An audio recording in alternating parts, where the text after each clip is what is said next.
big deal, but I think Best will be alright. Yeah, we just...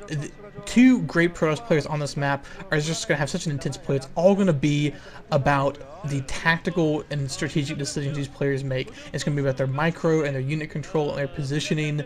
It's really going to come down to who can get the better harass off, I believe, of their opponent, just to give them that, you know, extra couple of Dragoons they need to win these big battles, which you're going to see coming up right here. And both players are actually playing pretty passively right now. Generally, I would expect to see Bisu or Best pushing out right now and trying to do kind of a mini contain, trying to put some pressure on and establish themselves on some of the high ground outside their opponent's base, but neither player seems willing to do that. There's a scouting pylon there for Bisu, which is going to be very useful should Best try and fly a Reaver with a shuttle in there to harass. So I think that both players may be trying to get up this robotics facility to transition into a fast expansion.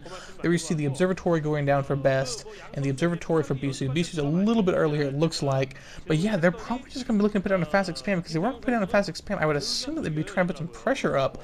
But neither players put down an expansion yet, both just on two gateways with the observatory and the robotics facility. And at this point in the game, no player has a lead. I mean, Bisu, I guess, has a tiny lead because he did kill that probe. And there's the robotics support bay coming down Bisu, and there's Best as well, just a split second behind. So yeah, maybe that's the difference in this game, that split second. Actually, it's more than a split second. Actually, that's, you know, a good, good 10 seconds there, I'd say.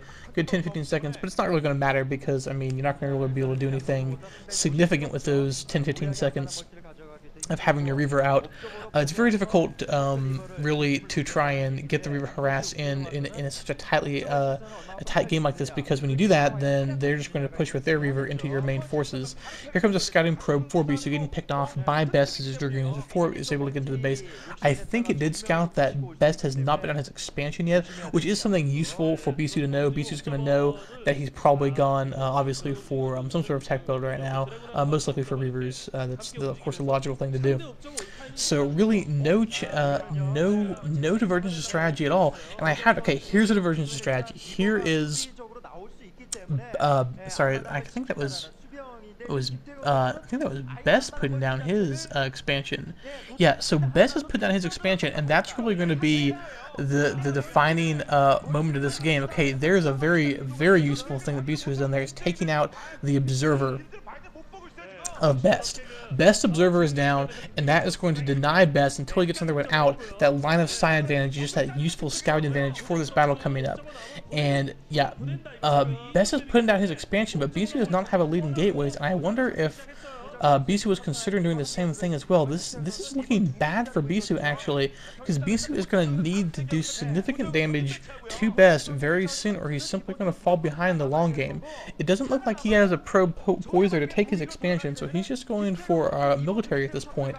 And there's that scouting pylon, which I mentioned before, so useful, and the Dragoons there in position to ward off that shuttle of Best's. So yeah, Best is going to have to hold this. Okay, here comes Bisu. Bisu realizes what's going on, I believe. He realizes he's going to have to make an attack here, but that's what I was saying about that high ground. I would have assumed that Bisu would have tried to secure that high ground for himself earlier, but it looks like, is Bisu going to try and circle around to get the back side of the natural? That could be very effective if so, but no. He's going to try and force his way up this ramp, and with those two Reavers there and his own Reaver out of position in the shuttle, Best is not able to hold that high ground. So Best is going to have to fall back while his own shuttle gets there, and Bisu is just getting all these shots in on Best's Dragoons as they move back. Here's the critical battle. Bisu has to win this battle. Two Reavers for each player. Reaver goes down for Best. Best has one Reaver left.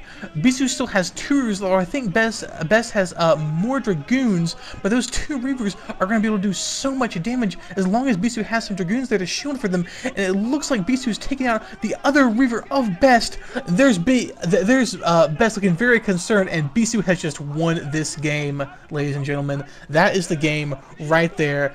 Bisu pressed in when he had to. He did a great job of distracting the Reaver in the shuttle of Best, and keeping it out there afield while Bisu pressed in his attack, took down the Nexus, and that's all she wrote. There is no way that Best is going to be able to come back in this game, and that was extremely impressive micro from Bisu, just aiming his Scarabs extremely well, and a little bit of, I have to say, poor micro from Best, although his Reavers were spread out a bit. They weren't right next to the shuttle, but Best, I'm sorry, yeah, Best did not managed to pick up his Reavers when he needed to. He lost both of his Reavers in that engagement at his front door. His Reavers out of position. He did not get the Reaver kills that he needed. Bisu killed both of Best's Reavers and was able to effect victory here on Chapungryung in the first game of this matchup. So advantage Bisu. I hope you all enjoyed this commentary. Thanks for listening.